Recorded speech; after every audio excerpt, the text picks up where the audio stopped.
When I was a kid, the Sega Genesis was the system that I was kind of locked into.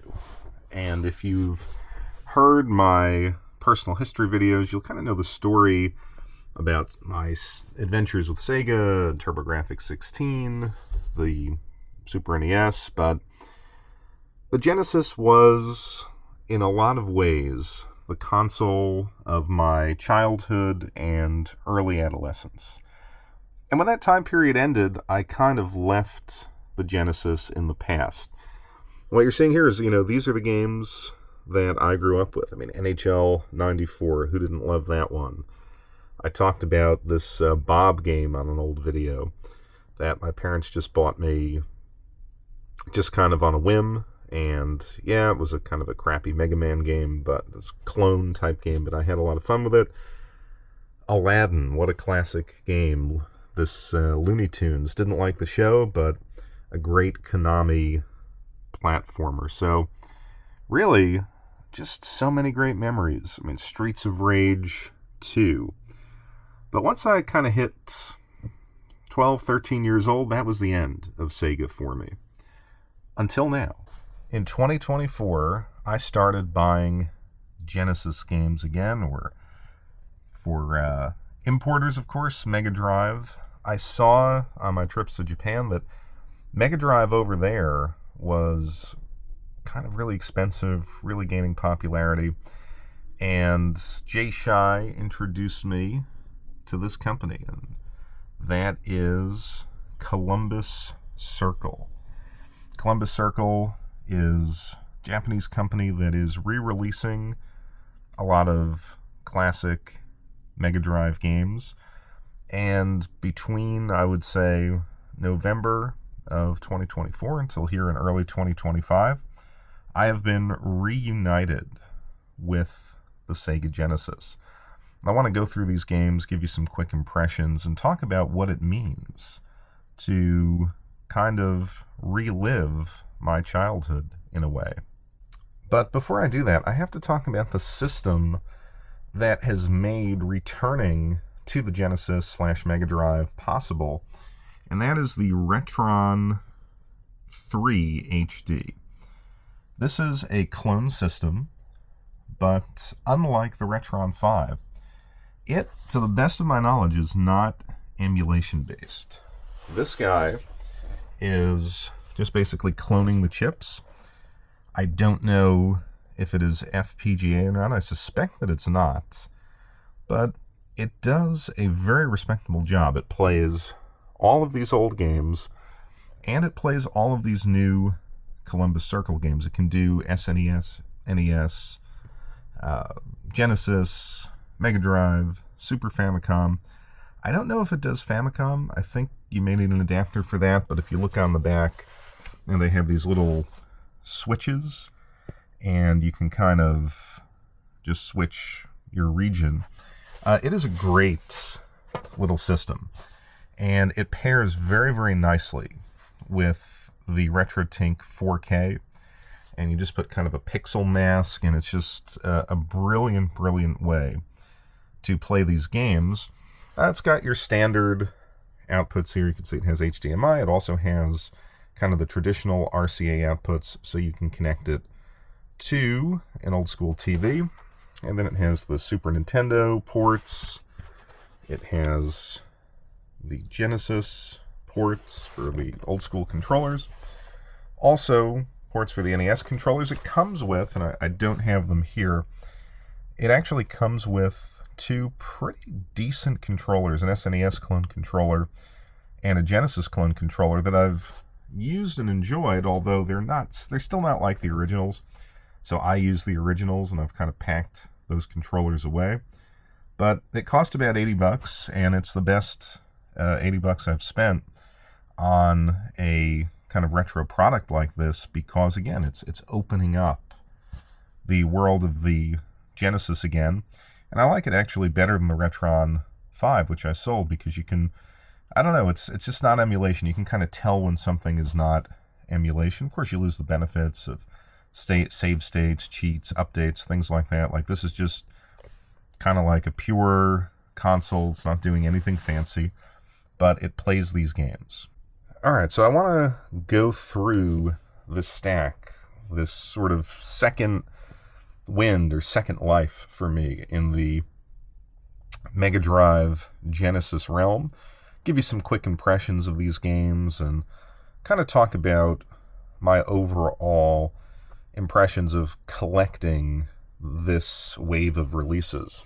So the first game I picked up was, I forget exactly what this is called. It's like Xiao Mei, Blazing Fist Xiao Mei, something like that.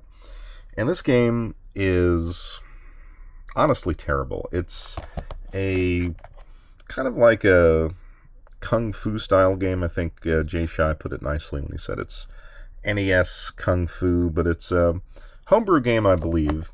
And it just didn't do it for me. It's very floaty. It feels very cheap. It almost feels like this was something that was released like as a bootleg in Hong Kong back in the day, and your friend just handed it to you and said, try this out.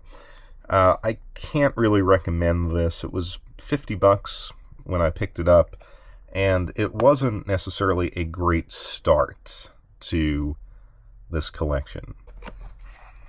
Then we had Panorama Cotton, and Panorama Cotton is kind of like a, I don't know, it's one of those super scalar type games like Space Harrier, Afterburner, and I could definitely envision myself as a kid, if you had handed this to me on the Genesis, I would have been pretty impressed because it handles scaling and animation better than those games. In a lot of ways. Now, it's not as good a game as those classics, but it's doing a lot on screen, and I really think it's impressive in that regard, but I don't know. I'm not a huge fan. I could take it or leave it. Like I said, Space Harrier is a classic. Afterburner is a classic. This is not a classic. It's a little bit frustrating, a little bit difficult. It doesn't feel like it has the precise control of those games. But again, when you kind of pick it up and you use that historical imagination, I would have said, man, 12 to 14-year-old me would have said, hey, the Genesis is doing something special here. This is an awesome game, Gley Lancer, and this is a side-scrolling shoot-'em-up game. It has a lot of complexity to it as far as selecting your shooting patterns and weapon loadouts and things like that. Has a great soundtrack. It really is an impressive game. Definitely one where if you're getting into collecting for these newer releases, this is absolutely one that you need to have. It's a ton of fun, and it's very, very challenging, but I give them credit because they do include a cheat menu. It's a cheat menu, but it's also a kind of enhanced options menu that allows you to experiment with different shooting patterns and loadouts kind of on the fly, so you can learn what combos work best for your playing style, your preferences, the specific levels in the game. It also has, you can standard cheats, you can kind of increase your lives, you can set invincibility mode, but I kind of appreciate that they're giving you that degree of customizability and the ability to really learn the game. And let's face it, these games are expensive. Every game I'm showing you here is $60 plus at this point. So when you're paying that for an old game that you have to play like an old game where it doesn't have save states and things like that, this is definitely a terrific package. And this is one of the early releases for Columbus Circle, and honestly the best out of this stack of games, Ultra Core. It was a game that was produced by DICE, actually, the Battlefield people. And it was abandoned back in the day because, well, everyone was playing PlayStation, N64. They didn't think there was a market. So someone paid them. I don't know if it was Columbus Circle themselves, but people got together, finished the game. And what this game is, it's hard to describe. It's kind of like a mixture of Turrican and Blackthorn. It's a side-scrolling shooter, weapon collecting game, but just a lot of fun. It has a level of polish and excitement that is truly unique. When you play this game, it feels like you have an elite type of product. And I can only imagine what this would have been like back in the day. Again, it was late. I think it was kind of approaching like the mid-90s. The Genesis was dying out. So maybe people wouldn't have been impressed by it. But, man, if you had handed this to me at the height of the SNES Genesis war, like this would have won people over to the side of the Sega Genesis. It's really, really fun. It too kind of gives you some tweaks, like you can change your ammo count and the number of bombs you have and stuff like that. So it gives you some degree of cheat code functionality, but it doesn't have any saves, and it's a pretty challenging game if you play it straight up. So you can kind of go online and you can find the passwords, so you can kind of skip to the level that you left off at. I mean, it'll give you the passwords, but definitely write them down, take a picture. It takes a while to enter them, so it kind of lends itself to a single playthrough if you have the time to do that. But like I said, it can be challenging. The platforming can be challenging in parts, so just be prepared for that. But this is a great game. Now, this game, Mad Stalker Full Metal 4th, is a very stylish game. I have the strictly limited version because for whatever reason, the Columbus Circle version is incredibly, incredibly expensive. The game itself has great style, great music. It kind of has a Ghost in the Shell aesthetic to it, or if you follow the channel, me and Jay Shai were kind of talking about Slave Zero X as a platformer, so kind of mech suit, bubblegum crisis type game. Really great sprite work. Like I said, looks good, sounds good. The play mechanics are a little basic. The bosses are very, very pattern-based, so they're challenging if you don't know the patterns. Once you learn the patterns, not very challenging at all, but I wouldn't hold that against this game. What I would hold against it is, again, its price. Now, this I got for about $80 from Strictly Limited. Didn't have to wait for it. They had it in stock.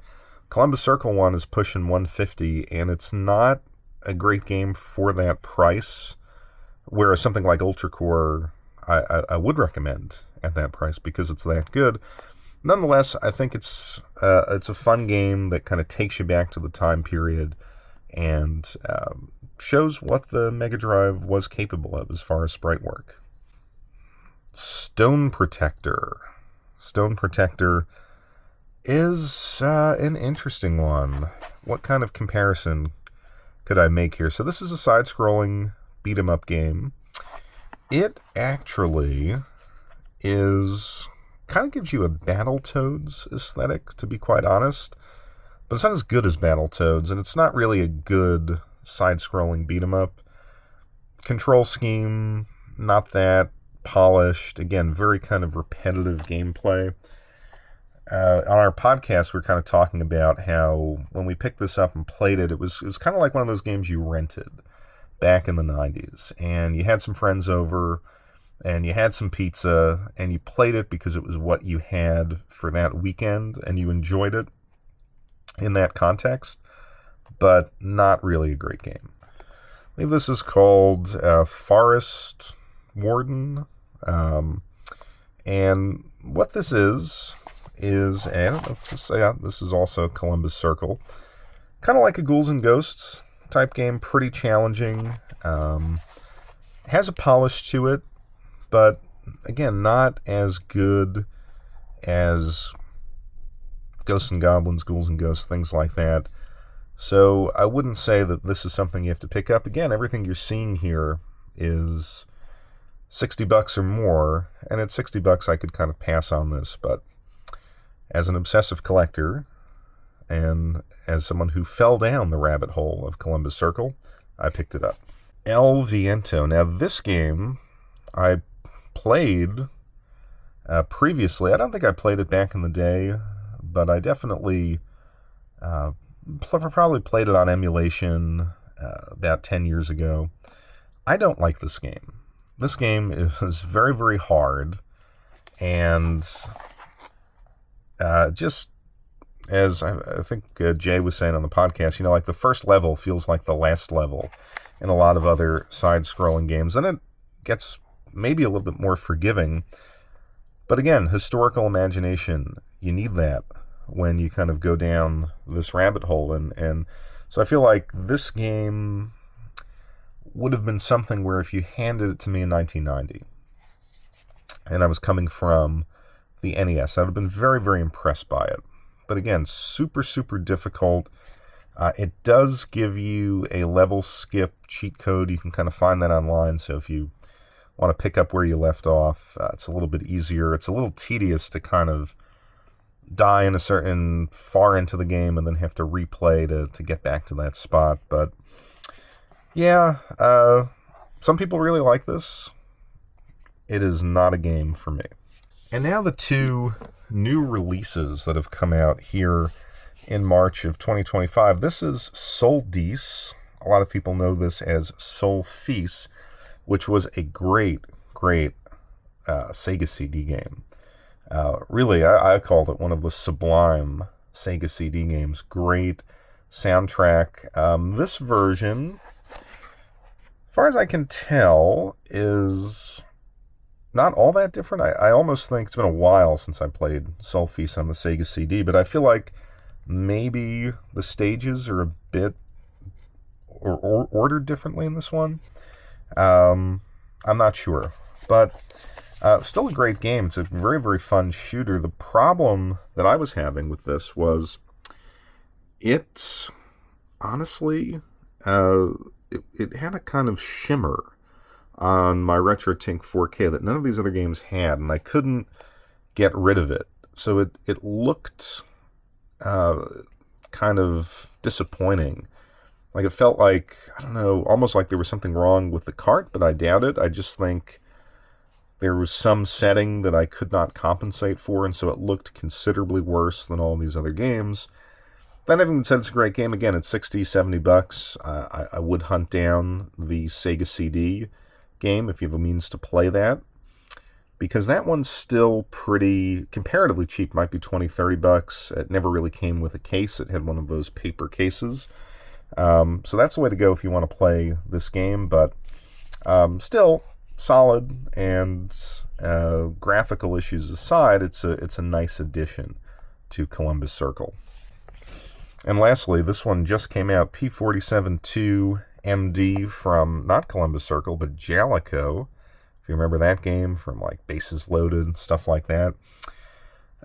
This game was another one that was canceled back in the day, and they just finished it.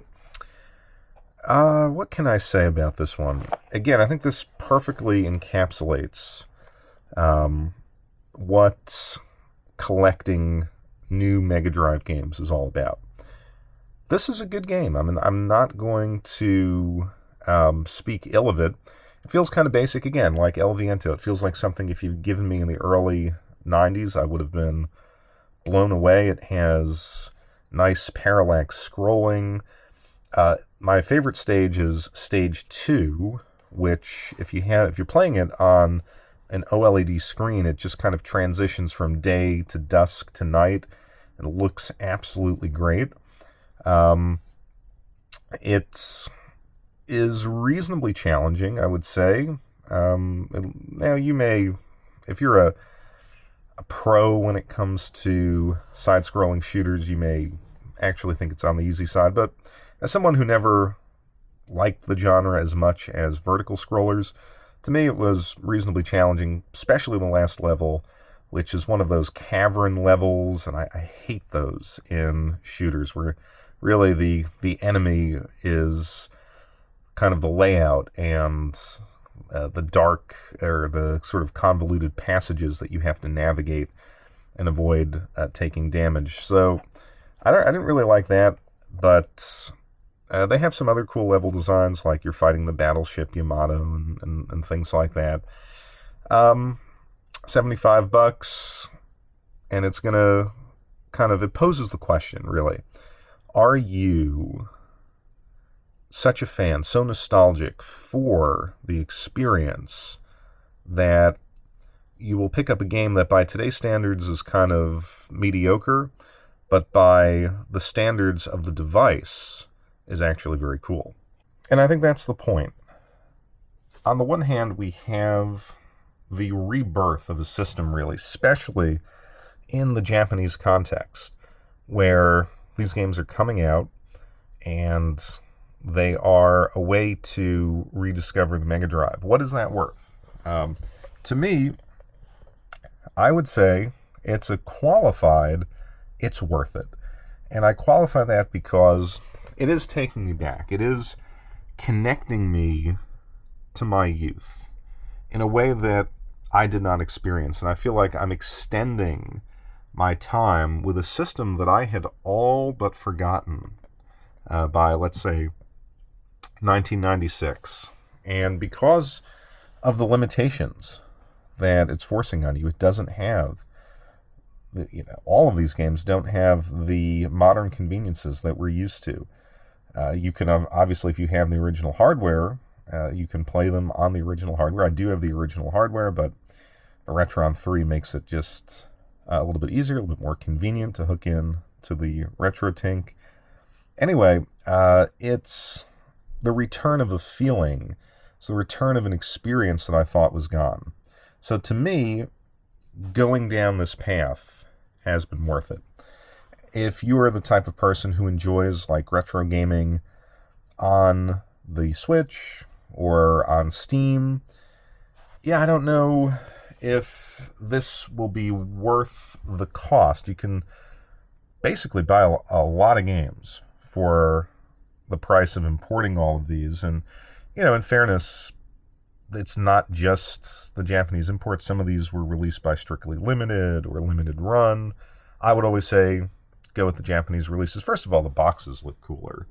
But they're a little bit more expensive. They come out on time. They're a little bit less expensive, I should say, than some of the Limited Run and Strictly Limited stuff. And they come out on time. They ship quickly. And you can play these before, a lot of the times, before people here in the U.S. So, definitely something to consider. It has been fun, and it's just a great experience to reconnect with the Genesis.